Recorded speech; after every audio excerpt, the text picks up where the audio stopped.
What's going on, people? We are Tottenham TV here, back here with another match preview. We have got Sheffield United on Thursday night, 6 o'clock.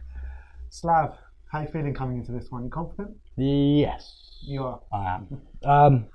Looking forward to it. We haven't played in a while. I've sort of feel like we're the only team to have not played in the last few days. So, chance to sort of go make a statement, go ahead of Sheffield United, try and close the gap and sort of just keep going really. Just build a bit of consistency and a bit of momentum. So obviously before the Premier League broke for the whole COVID situation, Sheffield United were on everyone's lips. Everyone was talking about Chris Wilder, Sheffield United's team, and how well they've been doing. Obviously coming up from the Championship last year, fighting for European spots. But since the football's come back, they've kind of fallen off the wagon a bit, not scoring many goals, conceding quite a few. They had that FA Cup game against Arsenal, which I actually thought they were the better side. But the games before that, against Man United and a few other games they played, they didn't really fill me with much confidence. See, this is where the problem lies, and this is where Tottenham really shine through and lose on Thursday night.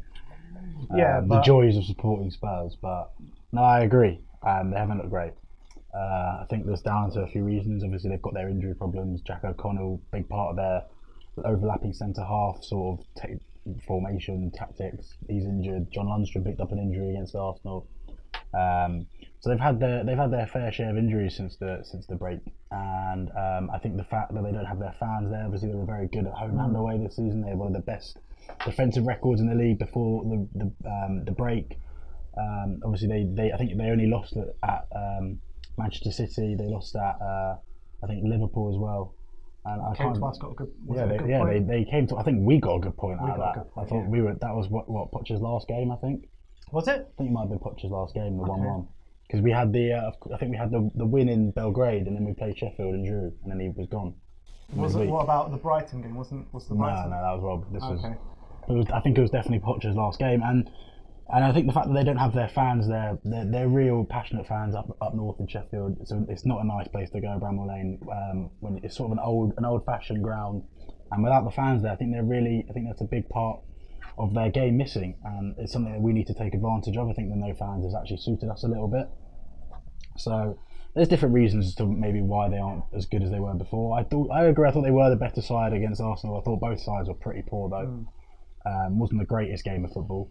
But the opportunity is there for the players to go and make a statement and get a really another good performance in and take 3 points. Yeah, and you've got to completely commend the job Chris Wilder's done. Absolutely. Out over there, because I love Chris Wilder. He says it how it is. Oh, definitely. But he's taken pretty much a championship squad and half these players that were with them in League One. I mean, John Egan was playing in League One and League Two last few years at Gillingham and a couple other places. I mean, Dean Henderson's a great goalkeeper. Players like Ender Stevens, who was in the Championship with Villa, they are essentially, most of them, Championship players. At least Moussa couldn't get a game at Bournemouth, and now he's scoring goals at Sheffield United. The same with David McGoldrick playing in League One for Ipswich. Ollie McBurney at Swansea. It's a real, on paper you look at that and think it's a terrible squad, but the job he's doing and the players, they all buy into his philosophy. They all want to play for him. They all put in 100%. They all work their socks off, and you've got to admire sort of the energy and the effort they all put in, even if they don't always get the result. But what I want to say about the Sheffield United squad, even when they were going on a good patch, I think their midfield and their defence and their goalkeeper, obviously Henderson, the Man United player, have done absolutely sensational this season. But I think their strikers have actually been a bit wanting, haven't they? I think we saw actually a great example probably on Sunday. They couldn't finish their dinner. They've got a lot of strikers. I don't think Billy Sharp's cut out for the Premier League. I don't think. Great Championship striker. Yeah, I think the collective of their strikers are all good Championship strikers. None of them are really good enough to score. I think you've got to have that extra fire in your belly to be a Premier League striker. And I don't think any of their players up front really have that. But like you said, defensively and in midfield, they've been superb all season. They've been great to watch. It's been something new in the Premier League, fresh. New ideas from Chris Wilder, and it's not going to be easy for Spurs. Centre backs and all that. Overlapping. I've been trying to recreate it on Football Manager. It's wonderful to watch sometimes, and I think the Spurs players should not underestimate the game on Thursday, and it's going to be really tough. They're going to want. They haven't, like you said, they haven't won their first 3 games. They lost their first 3. I think they were very unlucky in that first one against Villa. Like there was that refereeing decision all about. But it didn't count, and they're going to be really they're going to want to pick up points. We're just behind them, I think, or maybe just in front of them. It's very, very tight, and it's a massive game. It's a 6 points. Yeah. Who would have thought that, you know, come 7 games left of the season, we'll be saying that against Sheffield United, yeah, 6 points. Exactly. Absolutely so mental. It's gonna be tough, and I think if we want to have any chance, and I know it's very small, of getting Champions League football, we have to win on Thursday. I was actually looking at the fixtures last night, and looking at Man United's fixtures, I just can't see a way that we're gonna. They play tonight, don't they? They play against Brighton tonight. I think the hardest game they've got is Leicester, last game of the season. They've got Wolves, don't they? Have they got Wolves? They might have Wolves. Maybe Wolves as well, but apart from that, I think they've just got, you know, they've got the FA Cup. They've got the FA Cup as well. Yeah, that's true. Chelsea in the semi-finals, I think they got, which is a massive game for them. But then you look at the other teams' fixtures. Look, Leicester aren't on a great run. They've still got to play Wolves. They've got to play Arsenal. They've got to play Man United at home. Chelsea have to play some big sides. Arsenal have still got to play some big sides. Everyone's got to. Sheffield. Forget Arsenal. But Sheffield United have got to play Wolves, Leicester. I can't remember who else. I think Chelsea have got to go to Bramall Lane. Well, Wolves are the teams. Well, they've got picked up. Wolves don't look like conceding, let alone losing. Yeah. So. But you know, moving back onto the game, how do you think that we can win this game? What do you think we need to do to come out the block? We need to be fast out the block, surely. We need to be fast out the blocks, but I actually quite like the fact that we do need to be solid defensively. There's no point going gung-ho going forward, because we will know Spurs, they get picked off. Yeah. I think if we can keep it tight at the back again and hit them on the break, I'd be very happy to let them have the ball, to be honest. Because I'm not too worried about them doing much with it without the fans there, and then hopefully we can hit them on the counter with the right team selection. That's how I think we can win the game. Talk about the team selection. Would you go for Dyer and Sanchez at the back again? Yeah.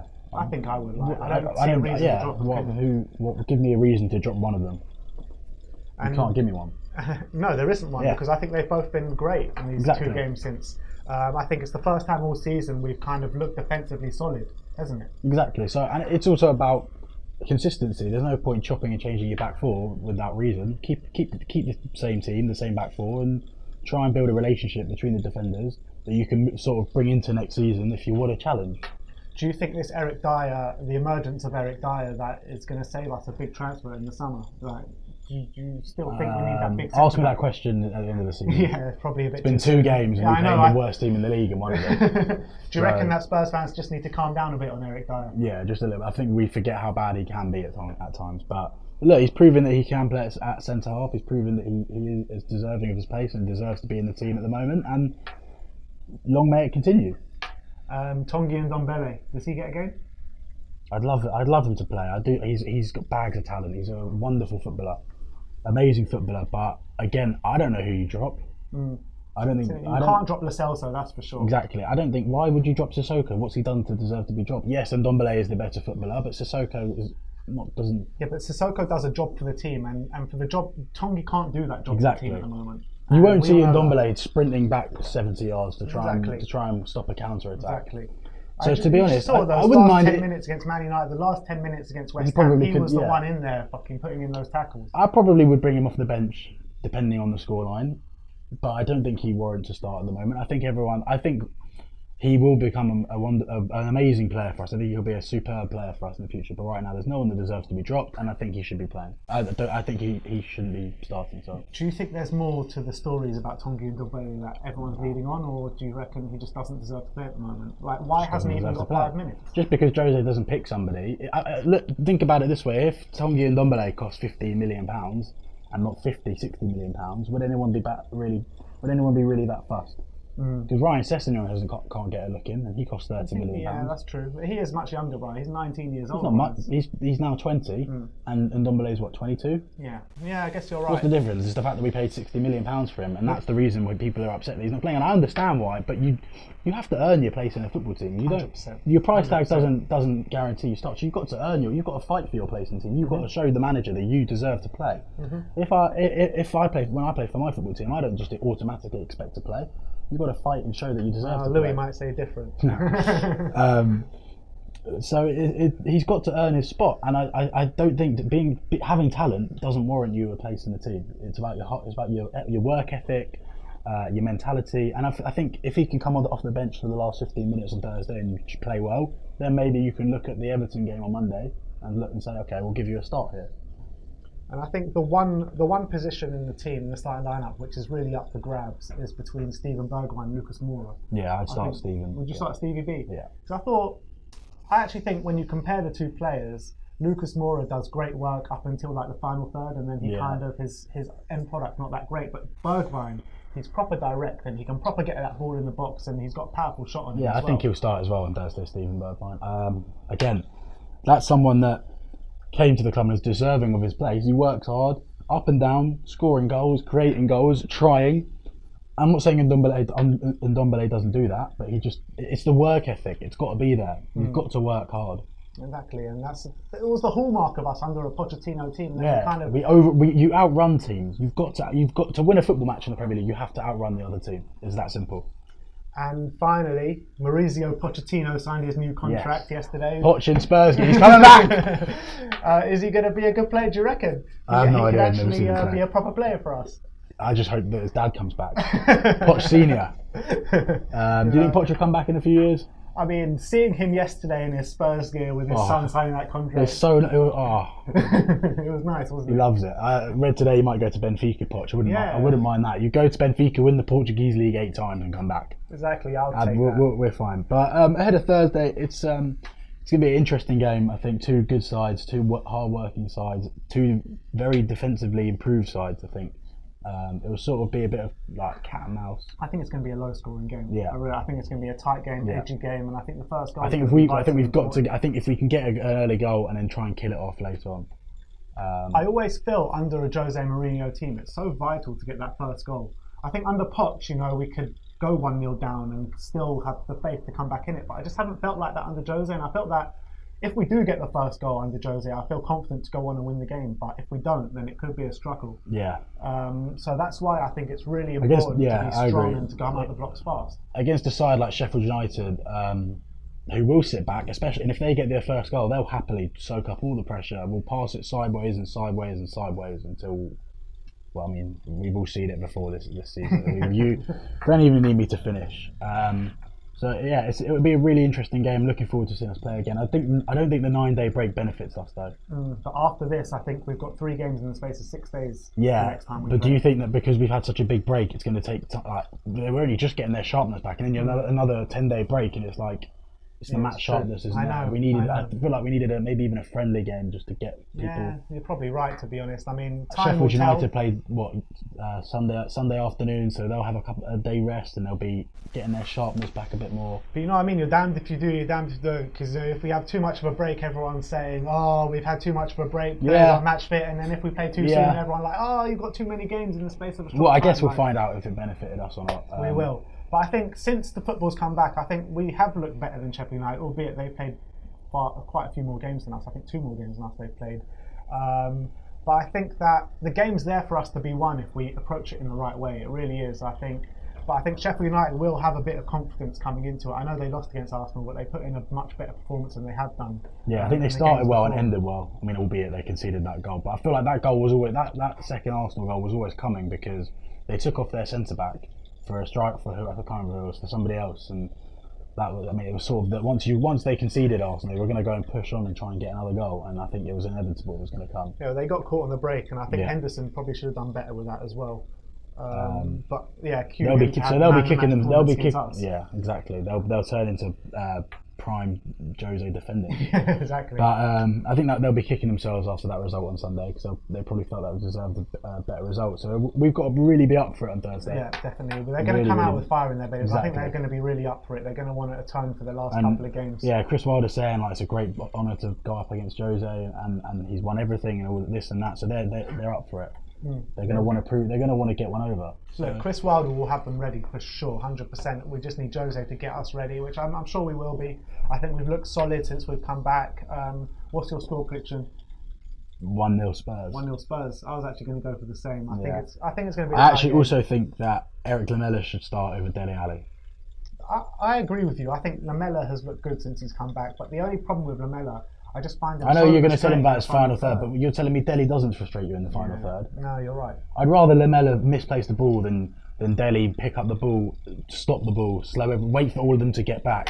That's the one thing I hate. I can't bear it when you're on the counter and you allow the other teams to get all their players Delhi back just in seems position. to slow everything down. Yeah, it's so frustrating. It's like you've got to. There's no one there. Go on, attack, and then you allow them all to get back into position, and it's like, right, the wall's there again. How do we break this down? Yeah. And it's like, well, you could have just like a minute ago there were 3 of them. Now there's 8 of them. Yeah. Right. So yeah, tough. But if we can get 3 points, do you reckon top 4 or 5? I'm just really. It's very dependent on It's other very results. dependent on Man United. I think.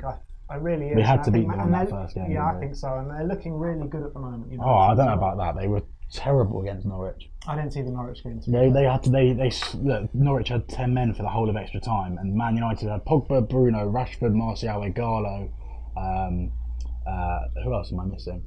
I feel like I'm missing Greenwood. That's it. All on the pitch at the same time, and it took their centre half to stab it in from 5 yards in the last minute. Yeah, you know, it's a cup game, and anything can happen in a cup game. Yeah, but there's no fans. I feel like this whole cup thing, it all goes out the window. It's a game.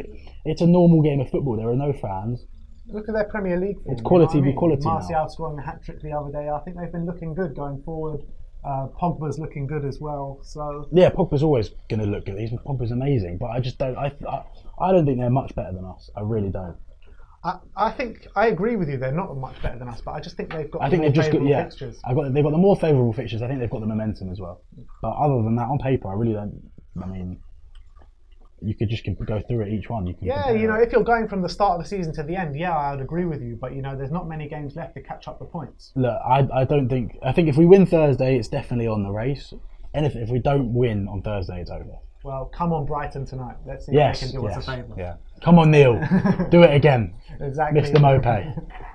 That is your match preview. We are going for 1-0 Spurs. Let me know in the comment section below what your score prediction is. Like, subscribe and comment. And as always, come on you Spurs.